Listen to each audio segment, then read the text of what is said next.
तो दोस्तों आज मैं आपको एक ऐसी मूवी के बारे में बताऊंगा जिसमें एक लड़के को हर चीज़ स्लो मोशन में दिखाई देती है और हर चीज़ स्लो मोशन में दिखाई देने का फ़ायदा वो कैसे उठाता है वो आपको थंबनेल देख के पता चल ही गया होगा। तो कहानी की शुरुआत होती है जहाँ पे हमें सीसीटीवी सेंटर दिखाई जाता है जहाँ पे काफ़ी सारे एम्प्लॉय काम कर रहे होते हैं और उसी में हमें दो लेडीज़ को भी दिखाया जाता है और वो दोनों इस नए एम्प्लॉय के बारे में बात कर रहे होते हैं क्योंकि वो काफ़ी अजीब था क्योंकि वो हमेशा काला चश्मा पहन के बैठा रहता था। इसलिए सभी एम्प्लॉय उसे पागल समझा करते थे। उसके बाद उसी सीसीटीवी सेंटर में चोरी होते हुए दिखाई देती है और चोरी देख के सीसीटीवी सेंटर पुलिस को कॉल कर देते हैं और चोरी के बारे में बताते हैं और चोरों का जल्दी पता लगाने की कोशिश करते हैं। पर वो दोनों चोर किसी को भी सीसीटीवी में दिखाई नहीं दे रहे थे, वो अचानक से गायब हो गए थे। तभी उनमें से जो न्यू एम्प्लॉय होता है वो चोरों को ढूंढ लेता है जिसकी वजह से सभी लोग ताली बजा के उसकी तारीफ करते हैं। अब इस नए एम्प्लॉय का नाम जेम्बू होता है और उसे एक बीमारी होती है और उसे बीमारी ये होती है कि उसे सब कुछ स्लो मोशन में दिखाई देता है। अब उसने अपनी इसी बीमारी की वजह से या खूबी की वजह से स्लो मोशन में उन चोरों को पकड़वा दिया था। एक दिन जेम्बू जब 5वीं क्लास में होता है और वो अपने स्कूल में रेस कर रहा होता है, उसी दौरान वो एक लड़की को देखता है जिसका नाम सोमी होता है और जेम्बू उसको बहुत पसंद करता था और उसे उसी दिन के बाद से सब कुछ स्लो मोशन में दिखाई देने लगा। उसके बाद उसके पेरेंट्स ने उसे डॉक्टर के पास भी दिखाया पर उसका भी कुछ फायदा नहीं हुआ क्योंकि डॉक्टर ने भी बहुत ट्राई किया उसे ठीक करने की पर वो उस चीज में नाकाम था। तभी डॉक्टर उसके माँ बाप और जेम्बो को सलाह देते हैं कि तुम हमेशा काला चश्मा पहन के रखो जिससे कि तुम दूसरों को कुछ अजीब ना लगो। अब जेम्बो की इस बीमारी के लिए उसको बहुत सारे पैसे लगते और इसलिए उसके पिता कमाने के लिए विदेश चले गए। उसके बाद जेम्बो अपनी माँ और बहन के साथ में घर पे ही रहने लगा। अब जेम्बो की इस बीमारी के लिए उसे बहुत बुरा भी लगता था, लेकिन दूसरी ओर वो अपनी इस बीमारी की वजह से बहुत मजे भी लिया करता था, जैसे स्लो मोशन में लड़की का स्कर्ट उड़ते हुए। उसके बाद स्कूल में उसके चश्मे की वजह से उसे बहुत बुली किया गया, इसलिए सुमी उसकी हिम्मत बढ़ाने के लिए उसकी हेल्प किया करती थी। लेकिन अब सभी वो लड़के सुमी को भी बुली करने लग गए, इसलिए सुमी जेम्बो से फ्रेंडशिप तोड़ देती है और हमेशा के लिए उससे दूर चली जाती है। अब सुमी के जाने के बाद जेम्बो का कोई भी फ्रेंड नहीं बचा था, इसलिए उसे अपने आप पे बहुत गुस्सा आता था और अपनी आंखें खराब करने की कोशिश करता था। लेकिन उसे टीवी देखते हुए कोरियन ड्रामा देखने की लत पड़ गई थी। अब वो अपनी लाइफ में इस ड्रामा से बहुत कुछ सीखने लगा था और अब यहाँ जेम्बू के फादर भी फॉरेन से रिटर्न नहीं आए हुए थे क्योंकि अपने बेटे के इलाज के लिए वो ज़्यादा से ज़्यादा पैसा लाना चाहते थे। लेकिन ये सब का कोई फायदा नहीं होता क्योंकि उसके पापा जिस कंपनी में काम कर रहे थे वहाँ पे एक्सीडेंटली उनकी मौत हो जाती है। उसके बाद टाइम ऐसे ही बीतने लगता है और जेम्बू भी बड़ा हो जाता है। उसके बाद जेम्बू एक दिन अपने डॉक्टर के पास जाता है और उनसे अपनी सलाह लेता है कि मुझे अब क्या करना चाहिए। तभी डॉक्टर सलाह देता है कि बेटा अभी तुम्हें कुछ काम कर लेना चाहिए जिससे तुम अपनी माँ और बहन का पेट पाल सको। अपने इसी जरूरत के लिए जेम्बू एक सीसीटीवी सेंटर में काम करने लगता है क्योंकि जेम्बू को वैसे भी टीवी पे लोगों को देखना बहुत पसंद रहता है क्योंकि बचपन से वैसे भी वो कोरियन ड्रामा देख के बड़ा हुआ था। साथ ही हमें उसके दोस्त को दिखाया जाता है जिसका नाम सीयू होता है और वो भी उस सीसीटीवी सेंटर में काम करता है और वो जेम्बू से हमेशा कुछ ना कुछ सवाल पूछते रहता था और जेम्बू भी उसे उतना ही जवाब देता था जितना उसने सवाल पूछा है। दरअसल ये जेम्बू का काफी अच्छा दोस्त होता है और वो जेम्बू से जानबूझ के इतने सवाल करता था जिससे कि वो नॉर्मल हो जाए और सभी लोगों से घुलने मिलने लग जाए जैसे बाकी के लोग रहते थे। लेकिन जेम्बू तो सीसीटीवी में देख के सभी के कदम गिनने लगता है जिससे कि वो जान सके कि 10 कदम में लोग कहाँ तक पहुँच पाते हैं और 20 कदम में कहाँ, और वो उन सब की ड्राइंग बनाने लगता है। अब ये देख के बाकी कम कर रहे वहाँ पे सभी लोगों को थोड़ा अजीब लगता है और इसलिए सभी लोग उसे पागल समझते हैं, पर सीओ उससे और भी अच्छी दोस्ती करना चाहता है इसलिए वो जेम्बू से बात करते रहता है और उसकी गर्लफ्रेंड के बारे में पूछता है।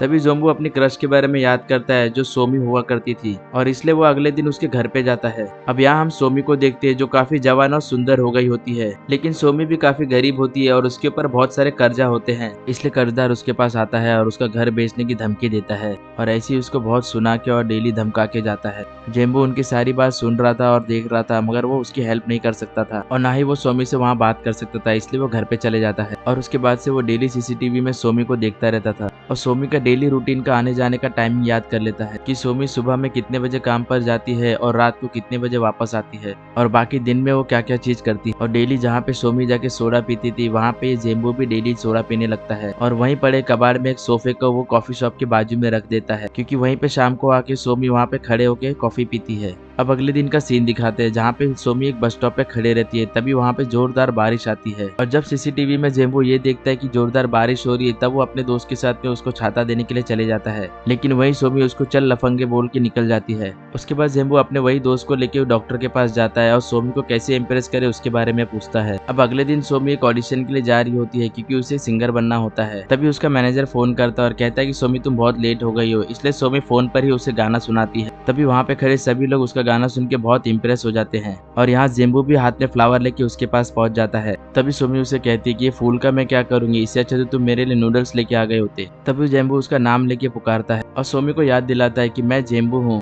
और हम दोनों बचपन में दोस्त हुआ करते थे। तभी सोमी उसे कहती है कि मैं वो नहीं हूँ जो तुम समझ रहे हो, हालांकि मेरा नाम भी सोमी ही है, पर मैं कोई और हूँ, तुम्हारी वाली सोमी नहीं। और ये सच बात होती है, उसके बचपन की सोमी नहीं होती, लेकिन अब जेम्बू इसी को ही पसंद करने लगा था। अब एक दिन जेम्बू जब कहीं जा रहा होता है तभी दोनों एक रास्ते में मिलते हैं। तभी सोमी उसे पूछती है कि तुम अपने उस दोस्त सोमी को क्यों ढूंढ रहे हो। तभी जेम्बू बताता है कि वो मेरी स्कूल में क्रश थी। उसके बाद सोमी उसको हेल्प करने के लिए कहती है और उसका सामान उठवाती है। अब अगले दिन जेम्बू सीसीटीवी में सोमी को बहुत खुश होते हुए देखता है, क्योंकि सोमी ने जो सिंगिंग ऑडिशन दिया था उसमें उसे सिलेक्ट कर लिया गया था और इसी वजह से सोमी काफी ज्यादा खुश होती है और इसलिए अपनी खुशी सेलिब्रेट करने के लिए वो कैंटीन में जाती है। अब ये देख के जेम्बू भी वहाँ पहुंच जाता है और उसे बाहर से देखने लगता है, इसलिए सोमी उसको भी अंदर बुला लेती है। उसके थोड़ी देर बाद वो अपनी म्यूजिकल स्क्रिप्ट जेम्बू को दिखाती है, लेकिन जेम्बू उसको एक तरफ रख देता है। उसके बाद वो सभी को अपना एक टैलेंट दिखाता है। सभी लोग कुछ चीजें उसकी तरफ फेंकते हैं और वो उसे पकड़ लेता है, क्योंकि वहाँ पे खड़े किसी को भी नहीं पता था कि वो स्लो मोशन में देखता है और सभी लोग खुश होकर उसके लिए ताली बजाते हैं। अब अगले दिन जेम्बू सोमी के घर पे जाने के लिए कितने कदम चलना होता है वो गिन रहा होता है कि वो कितने कदम रख के अपने घर पहुंच जाती है, जिससे कि वो खुद उसके घर पे पहुंच सके। अब सीसीटीवी सेंटर में उसका दोस्त देख रहा होता है उससे और उसे समझ में नहीं आ रहा था कि ये क्या कर रहा है। अब अगले दिन शाम को वो सोमी से मिलता है, दोनों अपने घर पे जा रहे होते हैं। तभी जेम्बू बताता है कि मैं सीसीटीवी सेंटर में काम करता हूँ। उसके बाद सोमी उसे उसी कॉफी सेंटर में ले जाती है जहाँ पे वो हमेशा कॉफी पीती है और वहीं पे दोनों बैठ जाते हैं जहाँ पे उसने लाके सोफा रखा था। और तभी बातों बातों में सोमी उसे बताती है कि इस कॉफी सेंटर का मालिक को मैं बहुत पसंद करती हूँ, क्योंकि उसके पास एक बहुत बढ़िया कार है। अब जेम्बू की इसकी बात सुन के बहुत बुरा लगता है, इसलिए वो कॉफी शॉप के मालिक को घूर घूर के देखने लगता है और सोचने लगता है कि सोमी इसको बस एक कार के लिए पसंद करती है। अब अगले दिन वो अपना जुगाड़ लगाने लगता है कि कहीं ना कहीं से मुझे कार का इंतजाम करना होगा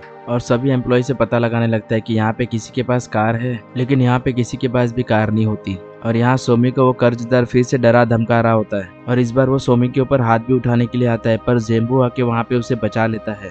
उसके बाद सोमी सीसीटीवी कैमरा में देख के जेम्बू को थैंक यू बोलती है और यहाँ सारे एम्प्लॉय सोमी को देख रहे होते हैं कि ये लड़की जेम्बू को थैंक यू बोल रही है। उसके बाद शाम को दोनों मिलते हैं और गार्डन में बातें करने लगते हैं। तभी जेम्बू सोमी से एक बात पूछता है कि अगर तुम्हारे पास कार होती तो तुम क्या करती। तभी वो कहती कि मैं समुद्र के पास जाती और डेली बैठती। अब जैसे कि जेम्बू के पास कार नहीं होती तो वो अपने एक दोस्त के पास जाता है जो कि एक बस चलाता था और उसी के साथ में आज पूरा दिन वो बस में घूमता है और सीसीटीवी कैमरा में देखता है कि वो आदमी अकेले ही बेसबॉल खेलता है, इसलिए अब जेम्बू भी उसके पास जाके बेसबॉल खेलने लगता है और उसका एक छोटा दोस्त बनने का दिखावा करता है, क्योंकि उसे अपना एक काम निकालना था और इसलिए उसे मना के वो सोमी को भी अपने बस में घुमाने के लिए मना लेता है। अब अगले दिन जब वो मिलते हैं तो सोमी उसके बस में चढ़ी आती है और वो लोग सोमी को कहीं ले जा रहे होते हैं। तभी सोमी उनसे पूछती है कि तुम लोग मुझे कहाँ पे ले जा रहे हो। तभी जेम्बू उसे कहता है कि मैं तुम्हें समुद्र के पास घुमाने के लिए बुसान ले जा रहा हूँ। अब ये सब सुन के सोमी को बहुत अच्छा लगता है और उसे ये भी पता चलता है कि जेम्बू उसके लिए क्या क्या नहीं कर रहा और इसलिए अब वो जेम्बू को पसंद करने लग गई थी। लेकिन उनकी किस्मत बहुत खराब होती है, उनको शहर के बॉर्डर पे ही पकड़ लिया जाता है। तभी उनको पुलिस बताती है कि तुम लोकल बस में तुम एक शहर से दूसरे शहर नहीं जा सकते और तभी सोमी उस पुलिस वाले से झगड़ा कर लेती है, लेकिन इसका कोई फायदा नहीं होता और उनको रिटर्न आके उनके शहर आना पड़ता है। अब अगले दिन इनके सीसीटीवी सेंटर का सीन दिखाया जाता है जहाँ पे इनका बॉस इनको बताता है कि शहर में काफी लड़कियां गायब हो रही है, इसलिए हमें बड़े ध्यान से पूरे सीसीटीवी कैमरा को चेक करना है और देखना है। और तभी जेम्बू की नजर सोमी पे पड़ती है जो कि सीसीटीवी से अचानक से गायब हो जाती है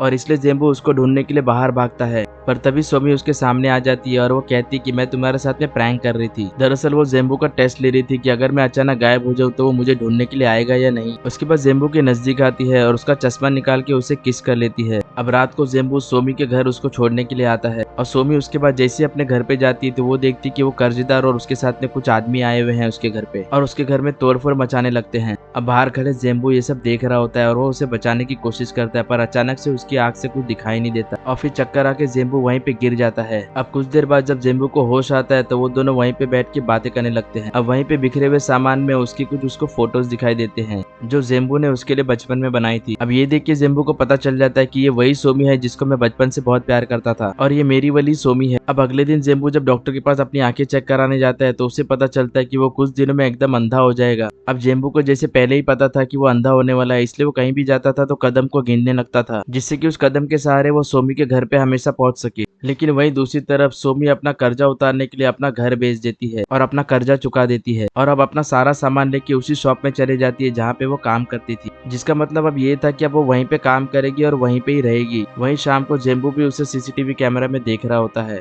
तभी वहाँ पे सीसीटीवी कैमरा के एम्प्लॉय को एक कार दिखाई देती है जो कि एक किडनैपर की होती है। तभी उनके सीनियर पुलिस को इन्फॉर्म करते हैं कि ऐसी सी कार वहाँ पे आई हुई है जो कि एक किडनैपर की है। और इसी दौरान वहाँ पे सोमी भी गायब हो जाती है और इसलिए अब जेम्बू उसे ढूंढने के लिए बाहर जाता है। लेकिन जेम्बू जिसको अब अच्छे से दिखाई नहीं देता उसका कार से एक्सीडेंट हो जाता है। तभी वो वहाँ पे सोमी को देखता है जिसको किडनैपर उठा के ले जा रहे थे। लेकिन जेम्बू जैसे तैसे सोमी को उस किडनैपर से बचा लेता है। तभी थोड़ी देर में वहाँ पे पुलिस आ जाती है और सोमी को अपने साथ ले जाती है और जेम्बू उसे देखते हुए वहीं पे खड़ा रह जाता है। अब उसके बाद कई दिन ऐसे ही बीत जाते हैं। उसके बाद हमें सोमी को दिखाया जाता है जो कई दिनों से जेम्बू से नहीं मिली थी क्योंकि अब वो काम में ज्यादा बिजी रहने लग गई थी। लेकिन उसे जब भी टाइम मिलता वो सीसीटीवी के सामने खड़े रह के उसे हाई कर देती। लेकिन अभी उसे ये नहीं पता होता कि जेम्बू अब पूरी तरह से अंधा हो चुका है। अब ऐसी एक दिन सोमी जेम्बू को एक कॉफी शॉप में देखती है मगर वो उसे हाय बिना बोले ही चले जाता है। और सोमी ये भी देखती है कि वो हाथ में छड़ी लेके चल रहा है। अब सोमी को ये देख के पता चल जाता है कि जेम्बू पूरी तरह से अंधा हो चुका है। अब ये देख के सोमी को बहुत दुख होता है और वो बहुत रोने लगती है। उसके बाद वो जेम्बू का पीछा करती है और पीछा करते करते वो एक आर्ट गैलरी में जाती है और यहाँ पे वो देखती है कि जेम्बू ने उसकी बहुत सारी पेंटिंग बना के रखी हुई है। अब सोमी उन सारी पेंटिंग को देख के बहुत खुश होती है क्योंकि बेशक जेम्बू ने अपनी आंखें खो दी थी पर फिर भी वो सोमी से बहुत प्यार करता था। अगले दिन सोमी फिर से जेम्बू का पीछा करती है। तभी अचानक से जेम्बू पीछे मुड़ता है और उसे कहता है कि बताओ कहाँ पे चलना है, क्योंकि जेम्बू को भी पता चल गया था कि सोमी उसका पीछा करती है और वो उससे प्यार करती है। अब ये सुन के जोमी उसको कस के गले लगा लेती है और इसी के साथ में पिक्चर दोस्तों यहाँ पे खत्म होती है। तो दोस्तों जेम्बू और सोमी की लव स्टोरी आपको कैसी लगी प्लीज कमेंट में जरूर बताना। और दोस्तों ये पिक्चर आपको पसंद आई तो वीडियो को एक लाइक जरूर कर देना और ऐसे लेटेस्ट हॉलीवुड मूवी और कोरियन मूवी हिंदी में देखने के लिए हमारे चैनल को सब्सक्राइब कर सकते हो। जय हिंद जय भारत।